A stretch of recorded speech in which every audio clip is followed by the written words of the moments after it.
500 follower ខ្ញុំចែកអំណោយដល់ចាស់ចាស់ចំនួន50រៀលចែកអំណោយដល់ចាស់ចាស់ដែលគាត់ខ្វះខាតណាបងប្អូនអត់ខ្វះអត់បជាអត់ខ្វល់គាត់នៅណាសំខាន់ឲ្យតែគាត់ខ្វះខាតខ្ញុំជូនគាត់50រៀលជំរាបសួរសួស្តីបងប្អូនទាំងគ្នាពីចម្ងាយថ្ងៃនេះយើងមានរឿងនិយាយគ្នាថ្ងៃនេះមហាម៉វ៉ាន់136ខ្ញុំចង់លេងចលែមួយបងប្អូនមួយបងប្អូនលេងចលែនេះគេអត់ចង់ដឹងអត់ខែ10ហ្នឹងមានខែប្រជុំមានន័យថាខែ10ហ្នឹងចាំថ្ងៃណាក៏បានដែរឲ្យថា YouTube Channel ខ្ញុំបាន subscriber ចំនួន500 view ខ្ញុំចែកអំណោយដល់ចាស់ចាស់ចំនួន50រៀលចែកអំណោយដល់ចាស់ចាស់ដែលគាត់ខ្វះខាតណាបងប្អូនអត់ខ្វះអត់បជាអត់ខ្វល់គាត់នៅណាសំខាន់ឲ្យតែគាត់ខ្វះខាតខ្ញុំជូនគាត់50រៀលយកទៅទិញសម្ភារៈហូបចុកឲ្យនឹងប្រាប់គាត់ប្រើប្រាស់ប្រចាំថ្ងៃយកទៅត្រឹមខែ10ឯណាខែ10ហ្នឹងចាំថ្ងៃណាក៏បានដែរគ្រប់500 follower មានន័យថា500 subscribe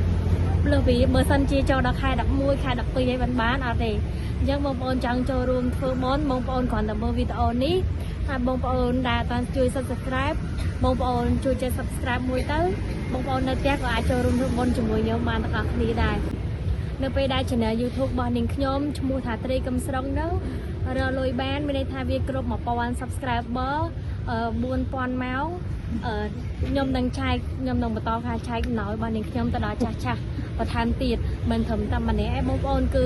ជួយរហូតឲ្យតែពួកគាត់ខ្វះខាតគឺនាងខ្ញុំនឹងជួយតាមសមត្ថភាពដែលនាងខ្ញុំមានណាយើងជួយគាត់ជាប្រចាំខែអញ្ចឹងណាបងប្អូនមួយខែខ្ទង់ពី3នាក់តាមសមត្ថភាពនាងភ័យនឹងរលុយបានសិនព្រោះឥឡូវបើសិនជាយើងចែកច្រើនពេកយើងអត់មានសមត្ថភាពទេលក្ខខណ្ឌយើងដូចខ្ញុំនិយាយខាងដើមអញ្ចឹងខែ10 500 subscribe បើសិនជាអត់បានឬមួយក៏តតែខែ11 12អីបានគ្រប់500ខ្ញុំក៏អត់ដឹងធ្វើមិនដែរបងប្អូនឥឡូវយើងលេងហ្គេមតាមលក្ខខណ្ឌត្រូវបងប្អូន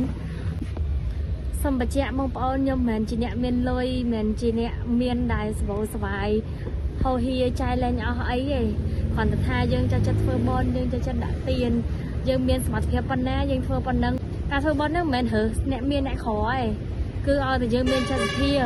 យើងមានចិត្តជ្រះថ្លាចង់ធ្វើគឺយើងអាចធ្វើបានដូចគ្នាអត់គិតអានេះខអានេះមានតតែអ្នកមានមិនធ្វើបានអត់គិតអញ្ចឹងឯងបងប្អូនគិតអញ្ចឹងខុសហើយយើងមានសទ្ធាប៉ុណ្ណាយើងធ្វើតាមសមត្ថភាពយើងប៉ុណ្ណឹងអរគុណដល់បងប្អូនដែលបានជួយចុច subscribe និងអរគុណដល់បងប្អូនដែលបានជួយ comment